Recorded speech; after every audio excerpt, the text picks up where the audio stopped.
En fait, je parle aujourd'hui du professeur Maurice Kamto parce que je me suis rendu compte de quelque chose depuis un certain moment. Même si on me dit quoi, ce monsieur doit avoir quelque chose qui relève de la divinité. C'est-à-dire qu'il doit avoir un truc qui n'est pas un truc simple. Parce que depuis que l'élection présidentielle est annoncée, j'observe les bagarres qui se passent autour de l'élection présidentielle. Mais c'est une seule chose dont nous pouvons être tous d'accord. C'est que presque tout le monde s'unit contre un seul homme. À un moment donné, au lieu que je trouve le danger, moi je trouve plutôt que si tout le monde se réunit contre quelqu'un, ça veut dire que cette personne doit être spéciale. Oui, parce que chez nous, on n'a pas souvent l'esprit de solidarité. On est solidaire que pour détruire. Et lorsque vous voyez les gens parler tous le même langage contre une personne, ça veut dire que la personne a refusé de siéger avec eux. Ça veut dire que la personne a refusé de jouer à leur jeu. Et j'ai l'impression que le professeur Maurice Kamto a refusé de jouer au jeu des autres politiciens, intellectuels, membres de la société civile. Bref, il a refusé de jouer au mauvais jeu. Parce que j'observe ce qui se passe depuis un certain moment donné. Je dis que je parle, j'ai envie de me taire. Mais comme j'ai dit, nous sommes dans une période cruciale, capitale.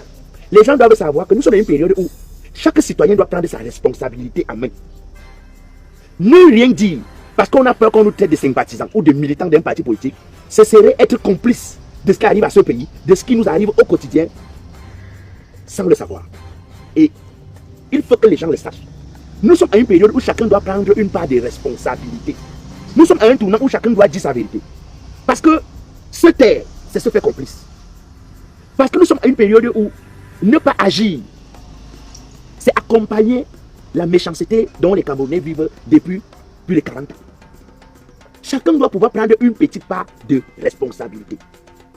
Donc je vois trop de choses se manigancer, trop de choses s'organiser, je vois trop de petites choses. Et puis, j'ouvre ma tête, j'essaie de prêter l'attention, je dis, mais attendez un peu. Ce pays-ci, nous on le connaît. Nous on le connaît. Parce qu'au quotidien on le subit, au quotidien on le vit. Ce pays-ci, nous on sait comment les gens agissent. Les gens sont tellement dans les intérêts personnels que quand dans ce pays tu vois un groupe de personnes se mettre ensemble pour une cause, il faut savoir qu'ils ont beaucoup plus un intérêt personnel qu'un intérêt commun. Et c'est ce que j'observe depuis. Vous allez vous rendre compte que certains intellectuels, parce que chez nous, d'abord je voulais vous expliquer, qu'est-ce qu'on appelle intellectuel chez nous?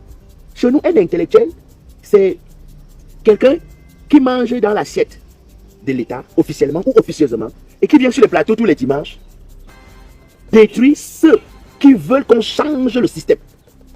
Ou alors celui qui veut qu'on change le système. C'est-à-dire que chez nous, les intellectuels, c'est pas nécessairement, le côté intellectuel n'est pas nécessairement ta capacité à avoir des connaissances. Non, c'est les diplômes. C'est-à-dire que l'intellectuel chez nous, c'est celui qui a les diplômes. C'est pas celui qui connaît. Tu n'as qu'à aller voir le dimanche sur les plateaux de débat pour comprendre qu'en fait, ils sont intellectuels parce qu'on les donne les titres de docteur, de professeur, mais pas parce que, en réalité, ils produisent de la connaissance. C'est ça. Et donc, chez nous, on a donc cette catégorie d'intellectuels qui mangent officiellement ou officieusement dans la caisse. Et qui fait le sale boulot. C'est-à-dire qu'il ne va jamais venir débattre sur les vrais problèmes du peuple camerounais. Tu ne vas jamais le voir sur un plateau. Il va venir parler des problèmes d'électricité, des problèmes d'eau. Non. Il vient servir son client. Il vient travailler pour son client. Il vient rendre service à son client. C'est ça les intellectuels chez nous. Et donc, on s'est rendu compte que depuis un certain moment donné, ce qu'on appelle entre parenthèses intellectuels au Cameroun, ils s'arrangent tous à tirer sur le professeur Maurice Kamto. Ils s'arrangent tous à dire comment il y a quelque chose qui ne va pas sur le professeur Maurice Kamto. Au point où j'ai envie de me poser la question, serait-il un véritable problème pour le pays ici? Mieux que ceux qui ont conduit le pays où nous tout connaissons, mieux que ceux qui ne nous ont pas garanti l'eau, l'électricité, la route. Je pose des questions pour comprendre. Alors il y a chez nous, depuis que l'élection a été annoncée, il y a une autre catégorie qu'on appelle membre de la société civile. Qu'est-ce qu'on appelle membre de la société civile au Cameroun? C'est-à-dire c'est quelqu'un qui avait rêvé avoir un titre représentatif, mais comme il n'a pas pu, il porte donc ça pour se consoler avec. Tu vois? Et chez nous, ce qu'on appelle les membres de la société civile, ils sont souvent dangereux plus que les poux. Enfin, certains, parce qu'il y en a quand même qui se quittent, mais la majorité, ils sont dangereux plus que les poux. C'est aussi des gens qu'on utilise, et vous n'avez qu'à observer depuis que cette élection a commencé, comment est-ce que ce soit à travers les pages Facebook, que ce soit à travers les chaînes de télévision, les émissions dans lesquelles ils passent, vous n'allez qu'à avoir les démarcations, les démarches. C'est-à-dire, vous avez l'impression que c'est des commerçants qui viennent faire le bail à Mselam pour celui qui a payé. Mais malheureusement, comme d'habitude, ils font tous le marché contre un seul client qu'on appelle le professeur Maurice Kamto. Alors, c'est-à-dire, observez très bien ce que je dis. Les membres de la société civile chez nous, qui sont en réalité censés être des personnes neutres, qui ne luttent que pour le bien-être de la communauté, sont devenus des gens qu'on utilise en pleine période préélectorale ou une période électorale. Et on les voit, vous les reconnaissez, c'est pas compliqué.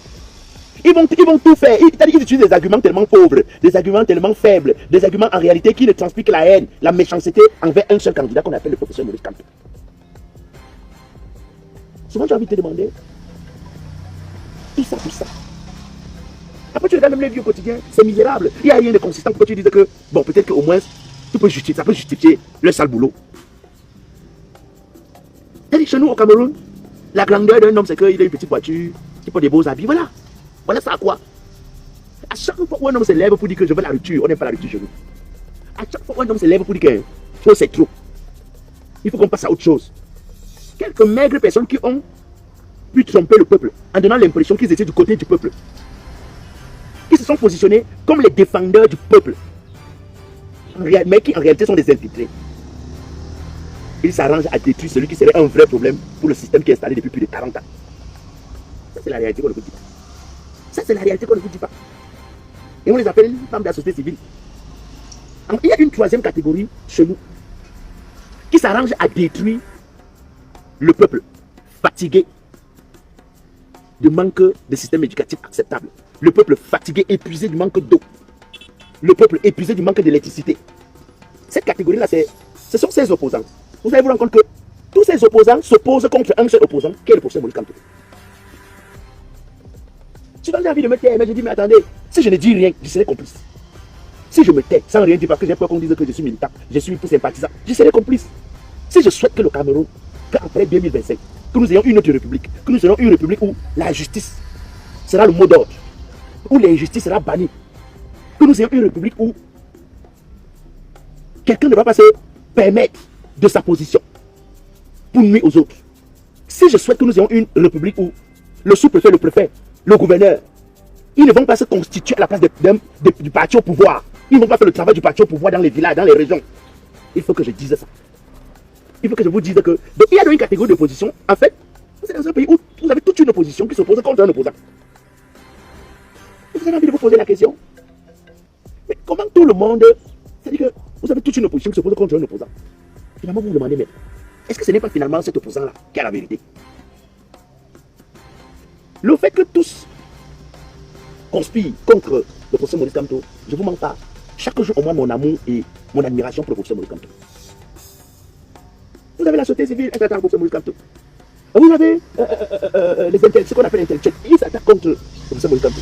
Vous avez les opposants, au lieu de s'opposer contre. Parce que ce qui est suprême, c'est que le professeur Maurice Kamto, lui, il ne détient ni le pouvoir dont un opposant est censé guetter. Il ne détient pas le pouvoir. C'est-à-dire que ce n'est pas lui qui a le pouvoir. En réalité, l'adversaire de l'opposé est censé être le parti au pouvoir parce que c'est là son chemin. Son chemin mène vers là. Mais ça, ce n'est pas le terrain. Le terrain, c'est Kamto. Comme ça ne suffit pas, vous avez des opposants qui passent tout le temps à s'opposer à Maurice Kamto. Vous avez envie de demander, mais attends un peu. C'est Kamto qui a l'administration qui méprise tous les jours les opposants et qui les empêche de se déployer. Attaquez-vous, bon Dieu, bon sang. Attaquez-vous à votre cible. Donc, tout ceci, chaque temps me fait réfléchir. J'ai envie de me poser la question. Si ce n'est pas que Kamto dérange vos affaires, si ce n'est pas que Kamto ait un problème pour vos affaires, pour vos business, qu'est-ce qui peut justifier que vous laissez la cible? Que vous laissez l'endroit où ça se passe pour aller vous attaquer à quelqu'un qui, lui, ne détient ni le pouvoir. Vous allez vous rendre compte que ce sont les opposants qui sont plus inquiets de ce que le MS ne pourra pas candidater. C'est-à-dire qu'un opposant qui est censé se concentrer sur son ambition, son envie d'avoir le pouvoir, est plutôt concentré sur quand tu ne pourras pas être candidat, le MS ne peut pas candidater. Tu as envie de te demander, mais attends, c'est un vrai opposant ça. C'est-à-dire que toi, tu as ton parti politique. Concentre-toi sur ton parti. Mets l'énergie de ton côté pour pouvoir gagner l'élection présidentielle à venir. Mais toi, tu te préoccupes plus de si quand tu seras candidat.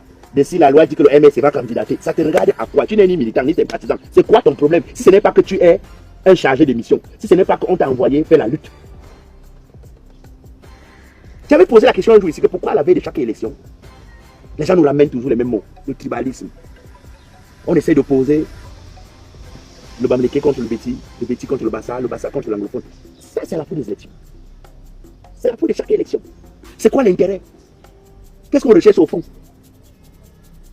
Pourquoi on fait ça? En fait, on fait tout pour dire au Banganté que je suis.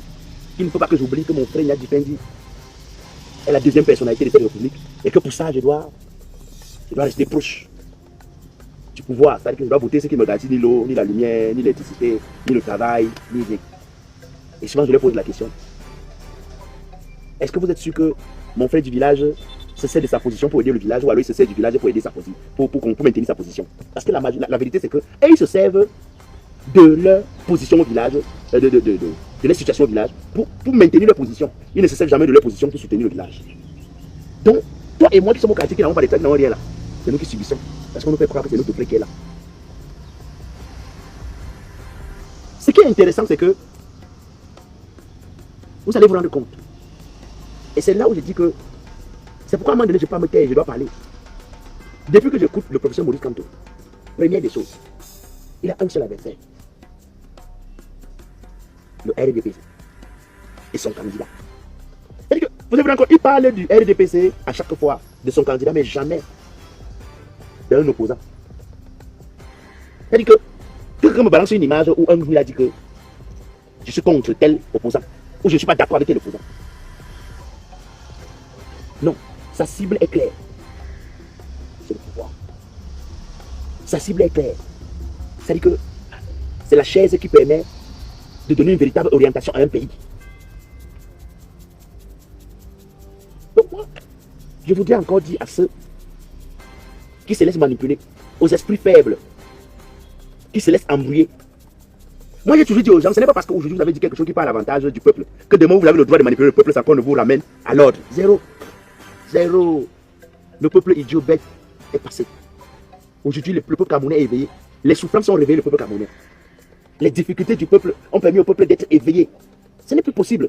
C'est-à-dire que le sens de discernement d'un Camerounais aujourd'hui doit lui permettre à chaque fois de se dire, si tous parlent mal contre un, ça veut dire que celui-là est la bonne personne. C'est vous qui avez poussé mon admiration pour pousser mon exemple.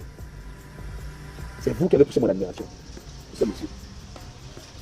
Pendant que vous avez un candidat qui, tous les jours, parle de programmes politiques, je compte faire telle chose. Il rencontre les hommes de culture, les hommes de la technologie, les hommes d'affaires. Il rencontre les enseignants. Il rencontre ceux qui constituent la République pour parler des problèmes de la République. Vous êtes sur Facebook, sur TikTok, vous êtes dans les émissions de débat, vous parlez de lui, vous en tant qu'opposant. J'ai envie de me poser la question. Est-ce que vous n'avez pas un autre problème? Est-ce que le type là, est-ce que votre intention c'est vraiment d'avoir le pouvoir? Parce que pour ceux qui veulent avoir le pouvoir est tellement difficile à conquérir dans un pays comme le nôtre, où on refuse de revoir le code électoral. Dans un pays comme le nôtre, où on sait que d'avance l'élection serait déjà gagnée dans les esprits autres. Au lieu que tu gagnes ton énergie pour te concentrer à comment faire pour détruire la barrière afin de gagner l'élection, toi tu as plus d'énergie à parler d'un autre opposant comme toi. Non, ça veut dire qu'en fait tu n'as pas l'ambition d'avoir le pouvoir. Ton intention au fond, c'est juste de détruire quelqu'un qui pourrait détourner le pouvoir de ceux qui ont le pouvoir. Parce que souvent on accuse ceux qui ont le pouvoir, qui gèrent directement le pouvoir, alors qu'ils se maintiennent avec ce qu'on appelle les bras séculiers. C'est-à-dire que les soutiens. Les soutiens. Vous savez, un opposant qui joue les opposants, pourtant il sert les intérêts du pouvoir, est plus dangereux. Est plus dangereux que le pouvoir. Je vais vous dire. Un opposant qui joue les opposants, alors qu'il sert les intérêts du pouvoir, est plus dangereux que le pouvoir. Mieux le pouvoir, parce que c'est clair que le pouvoir ne nous aime pas. Ils ne nous ont pas donné l'électricité, ils ne nous ont pas donné l'emploi, ils ne nous ont pas donné la lumière, ils ne nous ont pas donné l'eau, ils ne nous ont pas donné la stabilité. On a les crises au nozo, on a les crises de Boko Haram. Il y a un nombre de choses, on a manqué de route, des choses qui font que nous disons qu'ils ne nous aiment pas. Parce que si vous nous aimez, vous nous garantissez un minimum. Les autres pays ne font pas la magie. On voit partout ailleurs des pays qui sont moins riches que notre pays, qui ont moins de ressources, qui se développent, qui arrivent à se construire. Donc quand le pouvoir en fait de Mali par le faire pendant 43 ans, je vous ai toujours dit, hein, quand vous avez des gens qui ont dirigé un pays pendant 43 ans et qui n'ont pas pu apporter le minimum à ce pays-là, vous comprenez très bien qu'ils sont arrivés à la saturation, ils ne peuvent plus. C'est plus possible. C'est plus possible. Au moins, si c'est honnête, c'est officiel qu'ils ne peuvent pas. C'est officiel qu'ils ne nous aiment pas. C'est officiel qu'ils ne font rien pour nous. Mais l'opposant qui joue l'opposant, qui manipule le peuple, qui détourne l'attention du peuple, qui joue les troubles faits, il diminue les votes de l'opposition pour que l'opposition ne puisse pas gagner. C'est dangereux. Très dangereux. C'est un criminel. Comment tu peux aussi regarder une vidéo sans t'abonner? Abonne-toi. Surtout clique sur la cloche de notification. Ça, c'est la page de Buzz. Si tu veux être au courant des buzz et toutes les actualités au 237, abonne-toi et clique sur la cloche de notification. Partage aussi pour m'encourager. Surtout, si tu as quelque chose à dire, papa, lâche un commentaire.